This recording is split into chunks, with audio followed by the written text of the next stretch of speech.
এবং আল্লামা জুনায়েদ আহমদ বাবুনগরী যেভাবে হলো কাদের মোল্লা সাহেবকে সম্মান করেছিলেন, শহীদ কাদের মোল্লা রহমতুল্লাহ আলাইকে, শহীদ কাদের মোল্লা রহমতুল্লাহ আলাই আল্লামা জুনায়েদ আহমদ বাবুনগরী রহমতুল্লাহ আলাইকে সেভাবেই সম্মান প্রদর্শন করেছিলেন। এটা সম্প্রীতির বাংলাদেশ ছিল ওই সময়, যখন আলেম ওলামা প্রত্যেককে সম্মান করেছিলেন। তো গতকালকে ছোট্ট একটা কার্ড ভিডিও করে এটা নিয়ে হলো প্রচারণা চালাচ্ছে। প্রথমত দায়িত্বহীন ভাষায় ঘোষণা করতে চাই, আমি কওমি মাদ্রাসায় পড়াশোনা করেছি। আমি চাই বাংলাদেশে যেটা আমার খুবই রাজনীতিটা পরিষ্কার। দেখেন, যখন এই যে শহীদ ওসমান হাদি ভাইয়ের এখানে এই বিচারের হত্যাকাণ্ডের বিচারের জন্য মাঠে আসলো, সারসিনা তরিকার এক বুতামলা একটা ছেলে মায়ের খেয়েছে, আপনারা দেখেছেন, তাকে পুলিশ পিটাচ্ছিল। উনি কোন জজবা থেকে এসেছে? এখানে মুসলমানদের রক্ষা করতে চায়, বাংলাদেশের সার্বভৌমত্ব রক্ষা করতে চায়। এরপরে হলো নেসারাবাদের পীর সাহেব, উনি বলেছিলেন যে ইত্তেহাদ মাল ইখতিলাফ, বিভিন্নতা সত্ত্বেও আমরা ঐক্যবদ্ধ থাকবো, সেই জায়গাটা উনি নিয়ে এসেছিলেন। আল্লামা হাফিজ হুজুর যখন ইরান যুদ্ধে গিয়েছিলেন, সেখানেও উনি ইরানের সুন্নি শিয়া ভাইদের মধ্যে ঐক্যবদ্ধ করার প্রচেষ্টা চালিয়েছিলেন। শুধু তাই নয়, বাংলাদেশের যত আলেম ওলামা সবাই আমরা ঐক্যবদ্ধ হওয়ার জায়গায় একটা প্রচেষ্টায় আছি, যাতে আমরা ভারতীয় আধিপত্যবাদ রুখতে পারি। এখন এই নির্বাচনে বিএনপি কিন্তু ভারতের সাথে হাত মিলিয়েছে, ফলত যত আলেম সমাজ আছেন সবাই ঐক্যবদ্ধ হয়ে আমাদের এই ধানের শীষের বিএনপির বিরোধিতা করাটা জরুরি হয়ে পড়েছে। এই জন্য জরুরি হয়ে পড়েছে, বিএনপি যদি ভারতের লাইন থেকে বাংলাদেশের মানুষের পক্ষে দাঁড়াতো আমাদের তো কোনো সমস্যা ছিল না।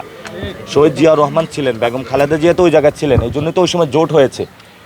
যখন তারা ভারতের সাথে মিলে গেল, বাংলাদেশের মানুষের বিপক্ষে দাঁড়াইলো, তখন তো আমরা জোট আর করতে পারি না।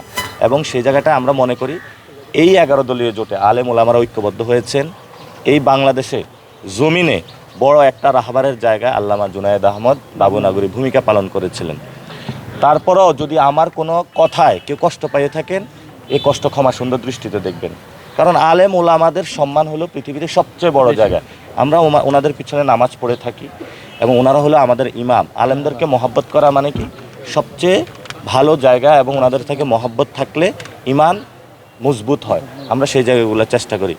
আমি যেমন সারসিনা তরিকা, এটা তরিকার মাদ্রাসায় পড়াশোনা করেছি, তো আবারই ঢাকালিয়াতেও পড়াশোনা করেছি কওমি গণনা, আমি আবারই আলিয়াতে কওমি গণনায় পড়াশোনা করেছি। ফলত আমার জীবনের একটা মাকসাদ হলো বাংলাদেশে সকল মানুষকে নিয়ে আধিপত্যবাদ এবং ফেসিবাদের বিরুদ্ধে দাঁড়ানো, সকল আলেম ঘরানাকে। এবং আমি তো ওনাদের প্রতি আহ্বান জানাবো যে আমাদের যদি কোনো ভেদাভেদ থাকে, সেটা আলেমের যারা রাহবার আছেন আমাদের, তারা হলো ঘরের ভিতরে বসে সেগুলো নিয়ে আলোচনা করবে। এবং সেই জায়গাটায় আমরা যদি ঐক্যবদ্ধ করতে পারি, ইনশাআল্লাহ 11 তারিখে শাপলার যে ভুল বিএনপি করেছিল, বিএনপি যে আসে নাই, তারা এখনও আলেমদের বিরুদ্ধে দাঁড়াচ্ছে, ইসলামকে নিয়ে কটু কথা বলছে, বোরকা নিয়ে কটু কথা বলছে।